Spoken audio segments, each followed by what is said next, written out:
اب ہم پڑھیں گے سجدہ تلاوت. اس میں بھی بہت لوگ پریشان رہتے ہیں. سجدہ تلاوت کی مشروعیت. علماء نے سجدہ تلاوت کے مشروع ہونے پر اجماع کیا ہے کہ یہ سجدہ کرنا چاہیے. ٹھیک ہے. اور انہوں نے اس کے واجب ہونے میں اختلاف کیا ہے. واجب وہ ہوتا ہے جس کے چھوڑنے پر گناہ لازم. ٹھیک ہے. بس جمہور کے نزدیک یہ سنت ہے. جمہور کے نزدیک یہ سنت ہے. لوگوں کو اس سے پہلے علم دیا گیا. جب ان کے سامنے اسے پڑھا جاتا ہے تو وہ ٹھوڑیوں کے بل سجدہ کرتے ہوئے گر جاتے ہیں اور کہتے ہیں ہمارا رب پاک ہے. بے شک ہمارے رب کا وعدہ یقیناً ہمیشہ پورا کیا ہوا ہے. اور وہ ٹھوڑیوں کے بل گر جاتے ہیں, روتے ہیں, اور قرآن انہیں عاجزی میں زیادہ کر دیتا ہے. یہ ہوتے ہیں اہل علم کہ جن کو قرآن عاجزی میں زیادہ کرتا ہے. یعنی اگر کوئی شخص قرآن پڑھ کر اس کے اندر عاجزی نہیں آئی نا تو گویا اس نے کچھ نہیں پڑھا. ہمبل ہونا ضروری ہے. سجدہ تلاوت واجب نہیں ہے. جمہور علماء کے ہاں مشہور ہے کہ تمام کے تمام سجدہ تلاوت سنت ہے, واجب نہیں ہے. جو سجدہ تلاوت کرے تو ایسا کرنا صحیح ہے, اور جو سجدہ تلاوت نہ کرے تو اس کے ذمہ کچھ نہیں ہوگا, جیسے کہ عمر رضی اللہ عنہ سے یہ وارد ہوا ہے. عمر بن خطاب سے روایت ہے, انہوں نے جمعہ کے دن ممبر پر سورۃ النحل تلاوت فرمائی. جب آیت سجدہ پر پہنچے تو ممبر سے نیچے اترے, پھر سجدہ کیا اور لوگوں نے بھی آپ کے ساتھ سجدہ کیا, یعنی سجدہ تلاوت. یہاں تک کہ جب اگلا جمعہ آیا تو آپ نے ممبر پر پھر اسی سورت کی تلاوت فرمائی. جب آیت سجدہ پر پہنچے تو فرمایا, اے لوگو, ہم آیت سجدہ پڑھ رہے ہیں. جس نے اس پر سجدہ کیا اس نے ٹھیک اور درست کام کیا, اور جس نے نہ کیا اس پر کوئی گناہ نہیں. تاہم عمر رضی اللہ عنہ نے سجدہ نہ کیا. وہ لوگوں کو سکھانا چاہتے تھے کہ اس میں آپشن ہے, جو کر سکتا ہے وہ کرے, جس نے نہیں کیا اس کو گناہگار نہ سمجھا جائے. سجدہ تلاوت سنت ہے. تلاوت کرتے ہوئے سجدے والی آیت آنے پر نبی صلی اللہ علیہ وسلم اور آپ کے صحابہ کرام کے نقش قدم پر چلتے ہوئے سجدہ تلاوت کرنا سنت ہے, اس لیے کہ آپ صلی اللہ علیہ وسلم اپنے صحابہ کے درمیان بیٹھ کر تلاوت کرتے, اور جب آپ ایسی آیت سے گزرتے جس میں سجدہ ہوتا تو آپ سجدہ کرتے, اور صحابہ بھی آپ کے ساتھ سجدہ کرتے. سجدہ تلاوت کی اہمیت. نبی صلی اللہ علیہ وسلم اور صحابہ کا سجدہ تلاوت کا اہتمام کرنا. ابن عمر سے روایت ہے کہ نبی صلی اللہ علیہ وسلم قرآن کی قرات کرتے تھے, بس آپ اس سورت کی قرات کرتے جس میں سجدہ ہوتا تو آپ سجدہ کرتے, اور ہم بھی آپ کے ساتھ سجدہ کرتے, حتیٰ کہ ہم میں سے بعض کو اپنی پیشانی رکھنے کے لیے بھی جگہ نہ ملتی. یعنی پورا کراؤڈ جو تھا وہ سجدے میں گر جاتا تو دوسرے کی پیٹھ پہ جیسے سجدہ ہوتا. پھر ابو رافع سے روایت, انہوں نے کہا میں نے ابو ہریرہ کے ہمراہ نماز عشاء ادا کی. انہوں نے نماز میں اذا السماء انشقت کی قرات کی تو اس میں سجدہ کیا. میں نے کہا یہ کیا ہے؟ انہوں نے فرمایا میں نے ابو القاسم کے پیچھے سجدہ کیا صلی اللہ علیہ وسلم, اس لیے میں تو ہمیشہ اس میں سجدہ کرتا رہوں گا یہاں تک کہ آپ سے جا ملوں. سلف صالحین کا اہتمام. شعبی سے مروی ہے, انہوں نے کہا علماء سجدے کو مختصر کرنا ناپسند کرتے تھے, یعنی سجدہ تلاوت بھی پورے اذکار اور تسبیحات کے ساتھ ہونا چاہیے, یعنی ایک جھپکا سا نہیں مارنا چاہیے بلکہ پورا تسبیح پڑھ کے ختم کرنا چاہیے. اور وہ اس بات کو بھی ناپسند کرتے تھے کہ جب وہ آیت سجدہ پر پہنچے تو وہ سجدہ کیے بغیر اس پر سے گزر جائیں. سورۃ نجم کے سجدہ تلاوت پر سب کا سجدہ کرنا. ابن عباس سے روایت ہے کہ نبی صلی اللہ علیہ وسلم نے سورہ نجم میں سجدہ کیا, اور آپ کے ہمراہ اس وقت تمام مسلمانوں, مشرکین اور جن و انس نے سجدہ کیا. ابو ہریرہ کہتے ہیں کہ نبی صلی اللہ علیہ وسلم کے پاس سورہ نجم لکھی گئی. جب سجدہ والی آیت پر پہنچے تو آپ نے سجدہ کیا, اور ہم نے بھی آپ کے ساتھ سجدہ کیا, اور دوات اور قلم نے بھی سجدہ کیا, وہ بھی جھک گئے, لیکن ایک شخص نے سجدہ نہیں کیا تھا. تو وہ عبداللہ بن مسعود کہتے ہیں کہ وہ اس حال میں قتل کیا گیا کہ وہ اللہ کے ساتھ کفر کرتا رہا, یعنی کفر کی حالت میں ہی فوت ہوا. سجدہ تلاوت کرنے پر شیطان کا رونا. ابو ہریرہ سے روایت ہے, انہوں نے کہا کہ رسول اللہ صلی اللہ علیہ وسلم نے فرمایا جب ابن آدم آیت سجدہ کی قرات کرتا ہے پھر سجدہ کرتا ہے تو شیطان روتے ہوئے وہاں سے ہٹ جاتا ہے. وہ کہتا ہے ہائے اس کی ہلاکت, اور ابو قریب کی روایت میں ہائے میری ہلاکت. ابن آدم کو سجدے کا حکم ملا تو اس نے سجدہ کیا, اس کے لیے جنت ہے, اور مجھے سجدے کا حکم ملا تو میں نے انکار کیا, بس میرے لیے آگ ہے. تو یاد رکھیے یہی چیز نماز پڑھنے والوں نہ پڑھنے والوں میں فرق کر دیتی ہے. پڑھنے والے ایک طرف ہے, نہ پڑھنے والے ایک طرف ہے. کوئی آدم کے طریقے پہ چل رہے ہیں اور کوئی شیطان کے طریقے پہ چل رہے ہیں.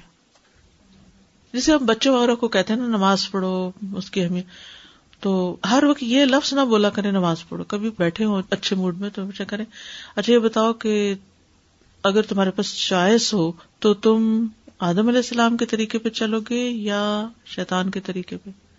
تو ہو سکتا پہلے تو اس کو سوال ہی سمجھ نہ آئے کہ کیا مطلب. تو آپ کہیں گے آدم علیہ السلام کو جب حکم ملا تھا تو انہوں نے سجدہ کیا تھا، اور شیطان کو حکم ملا تو اس نے نہیں کیا تھا. تو تم کیا کرنا چاہتے ہو؟ تم اپنے لیے کیا پسند کرو گے؟ ایسے سوال ضمیر جگاتے ہیں، سوچنے پر مجبور کرتے ہیں، چوائس دیتے ہیں، اور پھر عمل کرنا آسان ہوتا ہے. تو لوگوں کا ضمیر جگایا کرے، ان کی انا نہیں جگایا کرے. کسی بھی معاملے میں جب کسی کی انا جاگ پڑتی ہے نا تو اس کو پھر کنٹرول کرنا بڑا مشکل ہے، اس کو سمجھانا بڑا مشکل ہے. اور جب ضمیر جاگتا ہے تو لوگوں کے دل پگھلنے لگتے ہیں، پھر وہ اس کو لے لیتے ہیں، اور اس کے لیے صرف حکم دینے کی بجائے اور آرگیو کرنے کی بجائے، دلیل لانے کی بجائے اور بحث کرنے کی بجائے خیر خواہی کے ساتھ دل کی پوری سنجیدگی کے ساتھ سوال کیا تاکہ دوسرا بات سمجھ جائے. کیونکہ اصل ہمارا مقصد کیا ہے کہ یہ شخص مشکل سے بچ جائے کسی طرح، ورنہ ہمیں کیا لگے، اس کی مرضی جو چاہے کرتا پھر، پر چین نہیں آتا نا، کیسے چھوڑ دیں. اور پھر اس شخص کے گھر میں ہونے کی وجہ سے پورے گھر میں ایک نحوست. اگر ایک بندہ بھی نہیں پڑھتا گھر میں نماز تو گھر میں نحوست ہے. اور پھر وتواصوا بالحق وتواصوا بالصبر ہمارا فرض ہے. جب ہم فرض ادا کر دیں گے تو پھر اللہ تعالیٰ اس مصیبت کو ٹال دے گا، کیونکہ امر بالمعروف نہ کرے پھر پکڑ ہے. ایک عورت نے اپنا طریقہ لکھا ہوتا، کہیں پڑھا تھا میں نے، کہ وہ اپنا ہاتھ بھگوتی، اس پہ خوشبو لگاتی اور پھر پیار سے اپنے شوہر کے چہرے پر ہاتھ پھیرتی تو اٹھ جاتا. اس کو اٹھتے اٹھتے اچھے خوشبودار ہاتھ کے لمس ملتا تو اٹھ جاتا. پھر ایک چائے کا کپ بنا دے. بس ضمیر جگاتے رہے، دعا کریں. ہاں دعا بہت ضروری ہے. ریسنٹلی کسی سے میری ملاقات ہوئی تو کہنے لگے میرے والد 80 سال کی عمر کے ہیں اور اب جا کر انہوں نے تھوڑا سا اس طرف توجہ کی ہے. مدر ان کی لیکچر لگا دیتی تھی اور وہ بھی ساتھ تھوڑا بہت سنتے تھے، تو ان کے اندر بھی ہلچل ہو گئی. اللہ کے ہاتھ میں ہدایت ہے، پتہ نہیں کب پلٹ جائیں اور پچھلے سارے ہی گناہ معاف ہو جائیں. ہمارا کام تو دعا اور کوشش ہے. سجدہ تلاوت والی آیات سے سجدہ کیے بغیر نہ گزرنا. عقبہ بن عامر کہتے ہیں کہ میں نے رسول اللہ صلی اللہ علیہ وسلم سے کہا، اللہ کے رسول کیا سورہ الحج میں 2 سجدے ہیں؟ آپ نے فرمایا ہاں، اور جو یہ 2 سجدے نہ کرنا چاہے وہ ان دونوں آیات کی تلاوت ہی نہ کرے. پھر یہ حدیث اس پر دلالت کرتی ہے کہ سجدہ تلاوت کے بارے میں تاکید آئی ہے، لیکن آپ کا یہ فرمان فلا یقرأہما کہ وہ ان آیات کی تلاوت نہ کرے تو ممکن ہے کہ اس کو اس بات پر محمول کیا جائے کہ انسان انہیں نماز میں نہ پڑھے تاکہ اسے سجدے کی ضرورت پیش نہ آئے. یعنی اس کا یہ مطلب نہیں کہ پورا قرآن پڑھ جائے اور ہر سجدے کی آیت کو چھوڑتا جائے، یہ نہیں ہے اس کا مقصد. یعنی نماز میں پھر چوائس اوپن ہے، پورا قرآن ہے کہیں اور سے پڑھ لو، یہ نہ نماز میں نہ پڑھو. اور اگر انہیں نماز سے ہٹ کر پڑھے گا تو یہ امر مطلوب ہے کہ انسان پورا قرآن پڑھے، لیکن یہ بات کہ پہلے وہ نماز میں ان دونوں سجدے والی آیات کو منتخب کرے پھر سجدہ نہ کرے تو ایسا کرنا مناسب نہیں. یعنی آپ پڑھ تو رہے ہیں وہ آیتیں جو سجدے والی ہیں اور سجدہ ہی نہیں کر رہے تو ایسا نہیں کرنا. یا آپ کا مقصد یہ تھا کہ اس کی اہمیت بہت ہے اور اس میں تاخیر نہیں کرنی چاہیے. سجدہ تلاوت کا طریقہ. نمبر 1 طہارت. اس میں کوئی شک نہیں کہ زیادہ افضل یہی ہے کہ انسان وضو کر لے، یعنی وضو سے ہو.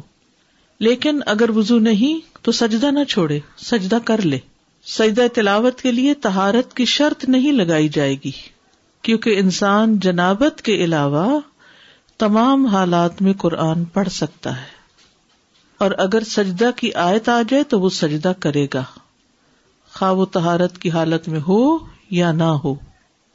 قبلہ رخ ہونا ممکن ہو تو قبلہ رخ ہو جائے، لیکن اگر مشقت ہو اس میں نہ ہو پائے تو جدھر بھی رخ ہو سجدہ کر سکتا ہے انسان. لیکن مسنون طریقہ یہی ہے کہ اگر ممکن ہو تو سجدہ تلاوت کے لیے قبلہ رخ ہوا جائے. امام زہری کہتے ہیں کہ اگر تم حالت اقامت میں سجدہ کرو، یعنی گھر پہ ہو، مسجد میں ہو، تو قبلے کی طرف رخ کر کے کرو، اور اگر تم سوار ہو تو پھر جدھر تمہارا رخ ہو اس میں تم پر کوئی مواخذہ نہیں. تکبیر کہنا. ابو قلابہ اور ابن سیرین سے مروی ہے، ان دونوں کا کہنا ہے کہ جب آدمی نماز کے علاوہ سجدہ تلاوت کرے گا تو اللہ اکبر کہے گا.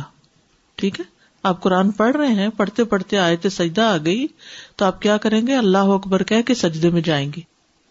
لیکن بعد میں سلام کی ضرورت نہیں. جب سجدے سے سر اٹھائیں گے تو سلام نہیں کریں گے. اور یہ ایک ہی سجدہ ہے، دو نہیں ہے. سجدہ سہو 2 سجدے ہیں، لیکن سجدہ تلاوت ایک سجدہ ہے. سجدہ تلاوت میں سلام کرنا مشروع نہیں. ابن تیمیہ کہتے ہیں سجدہ تلاوت اور سجدہ شکر کے بارے میں کسی ایک نے بھی نبی صلی اللہ علیہ وسلم یا صحابی سے یہ نقل نہیں کیا کہ ان میں سلام بھی ہوگا، اور نہ ہی صحابہ سلام پھیرتے تھے. ٹھیک، یہ ہے نماز کے باہر سجدہ تلاوت کا طریقہ. نماز کے اندر سجدہ تلاوت کا طریقہ: تکبیر کہہ کر سجدے میں جانا. سجدہ تلاوت میں جانے اور اٹھنے کے لیے تکبیر کہنا. مثلا آپ نے سورت اذا السماء انشقت پڑھی ہے تو سجدے والی جگہ پہ پہنچ کے آپ اللہ اکبر کہہ کے سیدھے نیچے چلے جائیں گے. سجدے میں رکوع نہیں کریں گے، ڈائریکٹ سجدہ کریں گے. اور جب سجدہ کر لیں گے تو اٹھتے ہوئے پھر کیا کہیں گے؟ اللہ اکبر کہیں گے. اگر سورت کے آخر میں سجدہ ہو، مثلاً کون سی سورت علق، تو پھر کیا کریں گے؟ اگر سورت کے آخر میں سجدہ ہو اور مزید تلاوت نہ کرنی ہو تو پہلے سجدے کے لیے تکبیر کہی جائے گی، سجدہ تلاوت ادا ہوگا، پھر تکبیر کہہ کر اٹھا جائے گا، اور کھڑے ہو کر رکوع کے لیے تکبیر کہہ کے رکوع پہ جایا جائے گا. یعنی یہ سجدہ الگ کیا جائے گا اور پھر کھڑے ہو کے رکوع کر کے دوبارہ پھر وہ سجدے اور آگے نماز کنٹینیو کی جائے گی. واضح؟ اوکے. ابن عثیمین کہتے ہیں نماز میں سجدہ تلاوت بالکل اسی طرح ہے جیسے نماز میں عام سجدہ ہوتا ہے. کیسے ہے؟ جیسے عام سجدہ ہوتا ہے نماز کا، ویسے ہی سجدہ تلاوت ہے. نہیں سمجھ آئی؟ جیسے نماز کا سجدہ کرتے ہیں ویسے ہی سجدہ تلاوت ہوتا ہے. اب سمجھ آ گئی؟ اوکے.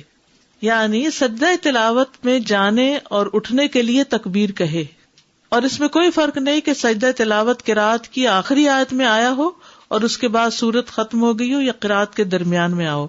جب بھی وہ سجدے میں جائے گا تکبیر کہہ کے ہی جائے گا. پھر جب رکوع کرنے لگے تو اس وقت رکوع کے لیے تکبیر کہے. یہاں 2 تکبیرات مسلسل کہنے پر کوئی حرج نہیں، کیونکہ ہر تکبیر کا سبب الگ الگ ہے. واضح؟ سجدہ تلاوت کی مسنون دعائیں. حضرت عائشہ سے مروی ہے، وہ کہتی ہیں کہ رسول اللہ صلی اللہ علیہ وسلم رات کو قرآن کے سجدوں میں سجدہ کرتے ہوئے یہ دعا تکرار سے پڑھا کرتے تھے. ایک دفعہ نہیں، کئی بار. سجد وجہی للذی خلقہ وشق سمعہ وبصرہ بحولہ وقوتہ. میرا چہرہ اس ذات کے لیے سجدہ ریز ہے جس نے اس کو پیدا کیا اور اپنی طاقت اور اپنی قوت سے اس کی سماعت اور اس کی بصارت بنائی. یعنی کان آنکھ اللہ نے اپنی قوت سے بنائے. ابو سعید خدری رضی اللہ عنہ سے مروی ہے کہ انہوں نے کہا میں نے خواب میں دیکھا گویا کہ میں درخت کے نیچے ہوں اور گویا کہ درخت سورت صاد پڑھ رہا ہے، یعنی اس سے آواز آ رہی تھی سورت صاد کی. پھر جب وہ آیت سجدہ پر آئے تو اس نے سجدہ کیا، درخت نے بھی، اور اپنے سجدے میں کہا اللہم اغفر لی بہا، اللہم حط انی بہا وزرا واحدث لی بہا شکرا وتقبلها منی کما تقبلت من عبدک داود سجدتہ. ٹھیک ہے، یہ تقبلتا ہے. اے اللہ اس سجدے کی وجہ سے مجھے بخش دے، اے اللہ اس کے ذریعے میرے بوجھ دور کر دے. یعنی زندگی کے جو بوجھ ہوتے ہیں نا وہ سجدوں سے دور ہوتے ہیں، اور میرے لیے اس کے ذریعے شکر نعمت پیدا کر دے اور اسے مجھ سے قبول فرما لے جیسا کہ تو نے اپنے بندے داؤد سے ان کا سجدہ قبول فرمایا تھا. قرآن مجید میں آتا نا وَخَرَّ رَاكِعًا وَأَنَابَ. تو میں رسول اللہ صلی اللہ علیہ وسلم کے پاس صبح کے وقت گیا اور آپ کو اس کی خبر دی کہ میں نے ایسا خواب دیکھا ہے. آپ نے فرمایا اے ابو سعید تم نے بھی سجدہ کیا؟ میں نے کہا نہیں. آپ نے فرمایا کہ تم درخت کی نسبت سجدہ کرنے کے زیادہ مستحق تھے. پھر رسول اللہ صلی اللہ علیہ وسلم نے سورۃ صاد کی تلاوت فرمائی. پس جب آپ آیت سجدہ پر آئے تو سجدے میں آپ نے وہی فرمایا جو درخت نے اپنے سجدے میں کہا تھا. نماز کے سجدے والی دعائیں پڑھنا. اگر یہ اوپر والی 2 دعائیں یاد نہیں تو جو نماز میں سجدے میں پڑھتے ہیں سبحان ربی الاعلی وہ بھی کافی ہے. سجدہ تلاوت دوسرے سجدوں کی طرح ہی ہے اور نبی صلی اللہ علیہ وسلم نے اللہ کے اس فرمان سبح اسم ربک الاعلی کے متعلق فرمایا ہے کہ اسے اپنے سجدوں میں پڑھا کرو. تو اس پر ہم کہتے ہیں کہ جب انسان سجدہ تلاوت کرے تو وہ کہے سبحان ربی الاعلی، سبحانک اللہم ربنا وبحمدک اللہم اغفر لی، اللہم لک سجدت وبک آمنت ولک اسلمت، سجد وجہی للذی خلقہ وصورہ وشق سمعہ وبصرہ بحولہ وقوتہ، اللہم اکتب لی بہا اجرا وحط انی بہا وزرا واجعلها لی عندک ذخرا وتقبلها منی کما تقبلتها من عبدک داود. تو اگر انسان اس کے علاوہ کوئی دعا پڑھے جب اسے یہ حفظ نہ ہو تو کوئی حرج نہیں. اگر جیسے سجدہ تلاوت کوئی پڑھی یا کوئی بھی سورہ پڑھی جس میں آخر میں سجدہ ہے اور پھر سجدہ کیا اور پھر اٹھ کے کوئی اور سورت شروع کر دی، جی کوئی حرج نہیں، ٹھیک ہے، ایسا بھی کر سکتے ہیں. مکروہ ٹائم پر کر سکتے ہیں سجدہ تلاوت، مکروہ ٹائم جیسے فجر کی نماز کے بعد. جی یہ سبب کا سجدہ ہے نا. السلام علیکم استاذ. اس کا مطلب ہے کہ نماز میں اگر سجدہ تلاوت آ جائے تو وہ نہیں چھوڑ سکتے، وہ کرنا ہی کرنا ہے ہر صورت میں. جی کرنا چاہیے، چھوڑنا نہیں چاہیے. اس لیے آپ نے دیکھو کہ رمضان میں ہمیشہ امام کرتے ہیں، کسی بھی مسلک کسی بھی مسجد کہیں بھی چلے جائیں سبھی کرتے ہیں. لیکن عام ایسے اگر تلاوت کر رہے ہیں تو آپشن اپنی تلاوت اگر کر رہے ہیں جی افضل یہی ہے، کرنا ہی چاہیے، اللہ ہی کہ کوئی مجبوری ہو جائے. اگر ٹیپ ریکارڈر چل رہا ہو یعنی آڈیو چل رہی ہو کہیں تو بس جھک جائیے، لیکن یہ کہ اگر نہ جھکے تو کوئی حرج نہیں ہے. اس میں کہتے ہیں کہ تلاوت کرنے والا جھکے تو آپ جھکے. تو اب اس میں شک ہے کہ جب وہ تلاوت کر رہا تھا وہ جھکا تھا کہ نہیں. اگر وہ جھکا تھا تو ہمیں بھی جھک جانا چاہیے. 10 دفعہ پڑھے ایک ہی سجدہ ہوگا. جی آپ یقین کریں کہ بیچ میں تلاوت بریک کر کے اس وقت جھک جانا اچھا لگتا ہے. جی فریش بھی ہو جاتے. جیسے آپ نے دیکھا ہوگا ابھی نماز پڑھنے کے بعد آپ کی کیفیت ایک دم پھر اچھی ہو گئی، پڑھتے پڑھتے تھک جاتے، پھر بیچ میں نماز آئی، نماز پڑھی، پھر فریش ہو گیا مائنڈ. تو ایسے سجدہ تلاوت بھی تلاوت کرتے کرتے انسان ذرا نیند میں آنے لگتا ہے، پھر سجدہ کرتا ہے تو پھر ذرا فریش ہو جاتا ہے. بلڈ فلو ایگزیکٹلی سجدے میں جاتے ہوئے بلڈ فلو جو ہے وہ برین میں چلا جاتا ہے تو آپ اس میں فریش ہو جاتے ہیں. السلام علیکم استاد. میں نے کچھ لوگوں کو دیکھا ہے جو سجدہ تلاوت پڑھتے ہیں تو قرآن پہ ہی سجدہ کر لیتے ہیں، ایسا کرنا ہے کیا؟ نہیں، اس قرآن پہ سجدہ نہیں، اس قرآن پہ سر رکھ لیتے ہیں، ماتھا اپنا رکھ لیتے ہیں پڑھتے پڑھتے. یہ صحیح نہیں ہے. بہت شدید ضرورت کے علاوہ خواہ کچھ چیزیں قرآن کے اوپر نہیں رکھنی چاہیے، اس کو ایک طرف رکھتے ہیں آپ.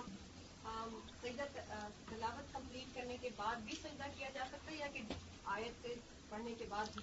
آیت جب پوری ہو جائے پھر کرنا بہتر ہے. اس کی کوئی دلیل نہیں ملتی 14 اکٹھے کرنے کی، حالانکہ 15 سجدے ہیں، یہ بھی یاد رکھیں. اچھا وہ جو لوگ قرآن خوانی کرواتے ہیں کہ آپ قرآن پڑھ دیں ہم سجدے کم کر دیں گے، بس ایک جب نئی چیز خود ایجاد کی تو پھر سارا دین شروع ہو گیا نا، پھر تو حد ہی ختم ہو گئی، ہر چیز اپنے ہاتھ میں لے لی. میں بچوں کو قرآن پڑھاتی ہوں تو عموماً ان کو پڑھاتے پڑھاتے بار بار وہ آیت سجدے والی پڑھانی پڑتی ہے، پھر وہ بچے بھی پڑھتے ہیں تو ہم سرکل میں بیٹھے ہوتے ہیں. پھر اس صورت میں کیا کروں؟ بس آخر میں ایک سجدہ سب کر کے اٹھ جائیں. ٹھیک ہے، تو اس کے لیے بچے آگے بیٹھے ہوتے ہیں تو کوئی حرج نہیں.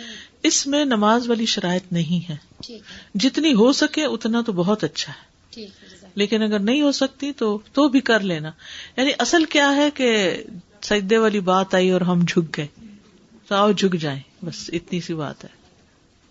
سجدہ شکر. سجدہ شکر کی اہمیت.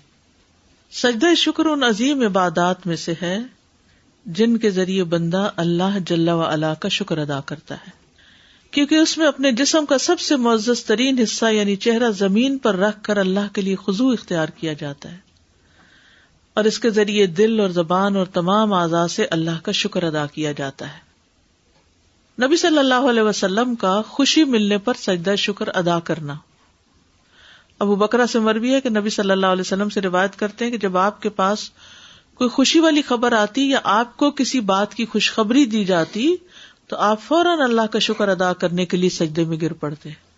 ہم نے زندگی میں کتنی دفعہ ایسا کیا، کتنی ہی گڈ نیوز سنی ہوگی، کتنی ہی خوشخبریاں سنی ہوگی، کبھی بچے کی ولادت کی، کبھی کسی بچے کی کامیابی کی، کبھی کسی کی شادی کی، لیکن ہم خوشی کا اظہار عموماً اللہ کی نافرمانی سے کرتے ہیں، جبکہ خوشی کا اظہار اللہ کی فرمانبرداری سے اور اس طریقے اور اس کام سے کرنا چاہیے جو انسان کو اللہ کے قریب کر دیتا ہے۔ نبی صلی اللہ علیہ وسلم کا ایک موقع پر لمبا سجدہ شکر ادا کرنا۔ عبد الرحمن بن عوف سے مروی ہے کہ ایک مرتبہ رسول اللہ صلی اللہ علیہ وسلم باہر نکلے، آپ صلی اللہ علیہ وسلم صدقے کی کسی زمین میں داخل ہو گئے، وہاں آپ قبلہ رخ ہو کر سجدے میں گر گئے۔ صدقے کی کسی زمین میں داخل ہوئے، وہاں قبلہ رخ ہو کر سجدے میں چلے گئے، اتنا طویل سجدہ کیا کہ مجھے اندیشہ ہونے لگا کہ اللہ عز و جل نے آپ کی روح قبض کر لی ہے۔ کبھی آپ بھی یہ کر کے دیکھیں، کوئی نعمت یاد کر کے بس لمبا، جو آج تک لمبا نہ کیا ہو اتنا۔ ہمارے میں ویسے اسٹیمنا ہی نہیں ہے، میں نے یہ تجربہ کرنے کی کوشش کی تو سانس ہی اتنا پھول گیا کہ مشکل ہوئی، کیونکہ ہمارے عام سجدے جو اتنے لمبے نہیں ہیں، لیکن کریے گا ضرور انشاءاللہ۔ اس بات پہ شکر کہ اللہ تو نے ہمیں سجدہ صاحب کا طریقہ سکھا دیا، یہ سجدہ شکر ہے نا۔ وہاں آپ قبلہ رخ ہو کر سجدے میں گر گئے اور اتنا طویل سجدہ کیا کہ مجھے اندیشہ ہونے لگا کہ اللہ عز و جل نے آپ کی روح قبض کر لی ہے۔ میں دیکھنے کے لیے آپ سے قریب ہو کر بیٹھ گیا تو آپ نے اپنا سر اٹھا کر فرمایا کون ہے؟ میں نے عرض کیا عبد الرحمن ہوں۔ آپ نے فرمایا کیا ہوا؟ یعنی آپ اتنے محب تھے کہ آپ کو یہ خیال ہی نہیں رہا کہ یہ پریشان ہوا ہے۔ میں نے کہا اللہ کے رسول، آپ نے ایسا سجدہ کیا کہ مجھے اندیشہ ہونے لگا کہ اللہ عز و جل نے اس میں آپ کی روح قبض کر لی ہے۔ اس پر آپ نے فرمایا جبریل میرے پاس آئے اور انہوں نے مجھے خوشخبری سنا دی کہ اللہ عز و جل فرماتے ہیں جو شخص آپ پر درود بھیجے گا میں اس پر اپنی رحمت نازل کروں گا، اور جو شخص آپ پر سلام بھیجے گا میں اسے سلامتی دوں گا۔ اس پر میں نے اللہ عز و جل کے لیے سجدہ شکر ادا کیا۔ نبی صلی اللہ علیہ وسلم کا داؤد علیہ السلام کی توبہ قبول ہونے پر سجدہ شکر ادا کرنا۔ ابن عباس سے مروی ہے کہ نبی صلی اللہ علیہ وسلم نے سورۃ صاد میں سجدہ کیا اور فرمایا داؤد علیہ السلام نے یہ سجدہ بطور توبہ کیا تھا اور ہم یہ سجدہ شکرانے کے طور پر کرتے ہیں کہ اللہ نے داؤد علیہ السلام کی توبہ قبول کر لی۔ وَنَحْنُ نَسْجُدُهَا شُكْرًا لِلَّهِ عَلَى قُبُولِهِ تَوْبَةَ نَبِيِّهِ۔ اگر میرے پاس زیادہ ٹائم ہوتا نا تو جتنی عربی اس ڈاکیومنٹ میں ہے میں آپ کو ایک ایک چیز پڑھ کے پہلے عربی میں بتاتی پھر اردو میں بتاتی، لیکن وہ کورس 9 ویکس میں پورا نہ ہوتا۔ ویسے ابھی یہ کتابیں بہت اچھی ہیں، یہ نماز نبوی یہ زیادہ اچھی کتاب ہے، لیکن مختصر یہ مسنون نماز اور روزمرہ کی دعائیں، یہ نماز کے بعد پڑھے جانے والے اذکار کا کارڈ، یہ تہجد کی دعا کہیں ایسی جگہ لگا دی جائے جہاں آپ تہجد پڑھتے ہیں، اور یہ نماز محمدی اور مسنون دعائیں، یہ پروفیسر محمد ذوالفقار کی کتاب ہے پریئر اکارڈنگ ٹو دا سنہ۔ تو ان میں یہ چیزیں آپ کو اکثر مل جائیں گی، ساری تو نہیں ملیں گی لیکن اکثر مل جائیں گی۔ اس کا ایک پارٹ بھی ہے جو ابن القیم کی کتاب ہے اور وہ عربی کی کتاب ہے، اور وہ نماز کا جو روحانی پہلو ہے اس پر زیادہ فوکس کرتی ہے۔ سجدہ شکر کے احکام سجدہ تلاوت والے ہیں، ٹھیک ہے، سجدہ شکر کے احکام سجدہ تلاوت والے ہیں۔ جیسے آپ سجدہ تلاوت کے لیے گئے تھے نا اللہ اکبر کہہ کے اور ایک سجدہ کیا، ایسے ہی سجدہ شکر بھی ہوگا۔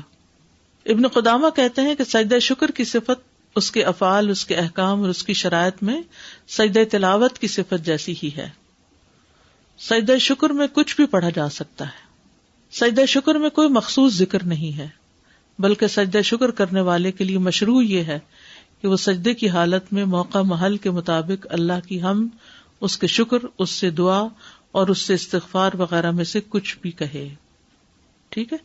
یعنی دعائیں جو سجدے کے اندر پڑھی جائیں گی وہ بھی ہیں، اور جو نعمت آپ کو ملی ہے اس پر یا رب لک الحمد یا کوئی بھی چیز آپ شکرانے کے طور پر جو آپ کے دل میں آ رہا ہو آپ اس کو پڑھیں۔ شکرانے کے نفل مشروع نہیں ہے، ٹھیک ہے، ہم کہتے ہیں نا ہم شکرانے کے 2 گانا پڑھتے ہیں، شکرانے کے نفل نہیں ہے۔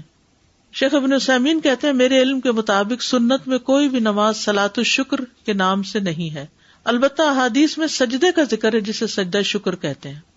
ایک اور جگہ یہ بھی کہا گیا کہ شکر کے لیے قیام اور رکوع پر مشتمل نماز نہیں ہے، بلکہ شکرانے کے لیے صرف سجدہ شکر ہے۔ تو مسلمان کے لیے مشروع ہے کہ جب اسے کوئی خوشی والی بات پہنچے تو وہ اللہ کا شکر ادا کرتے ہوئے سجدہ کرے، بس جہاں تک صلاۃ الشکر کی بات ہے اس کی کوئی اصل نہیں۔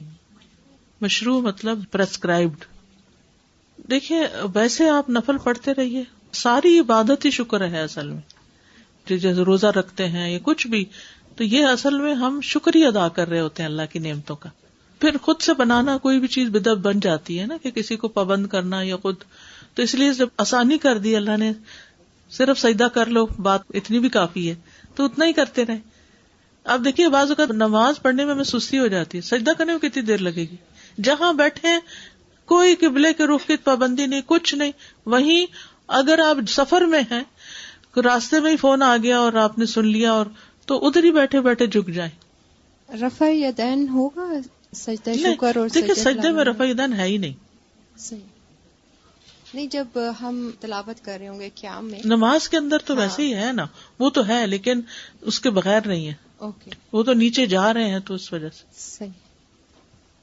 میری عادت ہے کہ اگر کوئی اچھی خبر ملے تو میں فوراً کہہ دیتی ہوں الحمدللہ، شکر الحمدللہ. تو اس کے بعد اگر میرا بہت زیادہ دل چاہتا ہے کہ میں واقعی اور اپریشیٹ کروں تو نماز کے بعد بھی میں 2 نفل پڑھ لیا کرتی تھی. نفل نہیں پڑھے، بس سجدے کر لیں. سجدے کر لیں تو وہ کسی وقت بھی کر سکتے ہیں اور کہیں پہ بھی کر سکتے ہیں. خبر ملتے ہی کرنا افضل ہے، ورنہ جس وقت یاد آئے اس وقت بھی مگر کرنا. ایک دم فوراً منہ سے تو نکلتا ہے یا اللہ تیرا شکر ہے. ہاں تو ساتھ جھک بھی جائیں تو اور زیادہ اچھا ہے. جی. السلام علیکم. وعلیکم السلام. کیا ہر نماز میں بھی ہم آفٹر فرض نماز کے بعد بھی سجدہ شکر کے لیے کر سکتے ہیں؟ اس کا کیا مسئلہ؟ دیکھیے سجدہ شکر نبی صلی اللہ علیہ وسلم کی سنت یہی ہے کہ جب آپ کو کوئی خوشخبری ملی، ٹھیک ہے، تو اگر آپ کو ہر نماز کے پہلے کوئی خوشخبری ملی ہوتی ہے تو آپ کر لیجیے، کیونکہ ابھی جو ہم نے نماز پڑھی وہ بھی تو شکر ہی تھا نا. میں نے آپ سے پوچھنا تھا کہ سجدہ کرنے کے لیے ضروری ہے کہ قبلے کی ڈائریکشن ہی ہو یا آپ جہاں پہ جس جگہ بھی بیٹھے؟ دیکھیے جو میں نے عرض کیا نا کہ سجدہ شکر سجدہ تلاوت ہی کی طرح ہے، اس میں قبلے کی ڈائریکشن اگر ہو تو بہت اچھا ہے، نہ ہو تب بھی خیر ہے. ویسے تو آپ نے ابھی کہا کہ مطلب فرض نماز کے بعد سجدہ، لیکن مطلب کبھی یہ ہوتا ہے جیسے اپنی کوئی بات کہنی ہے اللہ سے اور شکر کرنا ہے یا کچھ بھی کر لیں. اوکے. سجدے کے لیے وضو کرنا ضروری ہے؟ نہیں، ہو تو افضل ہے، نہ ہو تو کوئی بات نہیں. جیسے قرآن پڑھنے کے لیے ہو تو افضل ہے، نہیں تو کوئی بات نہیں. اور نماز کوئی بھی پڑھ سکتے ہیں، حاجات ہے یا جو بھی ہے اور کچھ، اس میں تو خالی شکر کی نماز شکرانہ پڑھنے نہیں ہے، پورے دن میں جیسے کوئی نہیں ہے، خالی نوافل پڑھتے رہے. صلاۃ التوبہ ہے، صلاۃ الشکر کوئی نہیں ہے. ٹھیک ہے. تازہ پیریڈز میں سجدہ شکر کر سکتے؟ جنابت کی حالت میں نہیں کرنا. اور سجدہ تلاوت پیریڈ بھی جنابت ہی کی ایک طرح سے حالت ہے. اور سجدہ تلاوت بھی نہیں. وہ تو نبی صلی اللہ علیہ وسلم کو جب کوئی مشکل آتی تھی تو وہ نماز کی طرف دوڑتے تھے، تو وہ صلاۃ الحاجت ہی ہو گئی. اور وہ جو آتا ہے نا وَاسْتَعِینُوا بِالصَّبْرِ وَالصَّلَاةِ، تو وہ بھی آ جاتا ہے اس میں. السلام علیکم. میں ہر روز شکرانے کے نفل ادا کرتی ہوں، تو کیا ان کو ویسے ہی ادا کر لیں؟ اچھا، وہ شکرانہ ہی قرار پائے گا، لیکن کوئی ایسی نماز ہے نہیں. اچھا، ویسے نفل چھوڑے نہیں، دہا کے وقت چاش کے وقت پڑھا کریں. جی جی. اور اس کے بعد اگر کوئی انسان بیٹھ کے استغفار کرتا ہے، خاص طور پر یہ دعا، اگر کوئی آپ کی زندگی میں پریشانی ہے نا تو یہ نسخہ کر کے دیکھیں. یعنی دہا یا اشراق کی نماز کے بعد ادھر ہی بیٹھے ہوئے 100 دفعہ پڑھیں رب اغفر لی وتب علی انک انت التواب الغفور. ٹھیک ہے، رب اغفر لی وتب علی، اللہ مجھے معاف کر دے اور مجھ پہ مہربان ہو جا. انک انت التواب الغفور، تو تواب بھی ہے اور غفور بھی ہے. ساتھ جیسے ہم فجر کی نماز پڑھ کے ہم ادھر ہی بیٹھے رہتے ہیں، آپ کہتے ہیں ذکر کریں، تو پھر وہ اشراق کے 2 نفل پڑھ کے آپ اٹھ جائیں، تو پھر ہمیں چاش کی نماز دوبارہ پڑھنی ہوگی 10 بجے جو چاش کے 4 نفل ہیں؟ پڑھ سکتے ہیں دوبارہ، اگر نہ پڑھنا چاہیں تو یہ ایک دفعہ پڑھی ہوئی کافی ہے. کافی ہے. ٹھیک ہے. یہ بھی سجدہ تلاوت کی طرح سبب کا سجدہ ہوگا، اور اس میں بھی اللہ اکبر کہہ کے سجدہ کرنا ہے. اٹھتے ہوئے نہیں اللہ اکبر کہنا، صرف جاتے ہوئے. تو پھر جب سجدہ تلاوت کریں گے نماز کے علاوہ تو اس میں بھی جاتے ہوئے اللہ اکبر کہنا، لیکن اٹھتے ہوئے نہیں. ہاں، ان سجدوں میں اپنی لینگویج میں باتیں کر سکتے ہیں. جیسے آپ فجر کی نماز پڑھی، بیٹھے رہے، تلاوت کر رہے ہیں، ذکر اذکار کر رہے ہیں، سورج بلند ہو گیا، پھر آپ 2 نفل پڑھتے ہیں، پھر بیٹھ کے یہ دعا کرتے ہیں، کیونکہ یہ بڑا قیمتی وقت ہوتا ہے.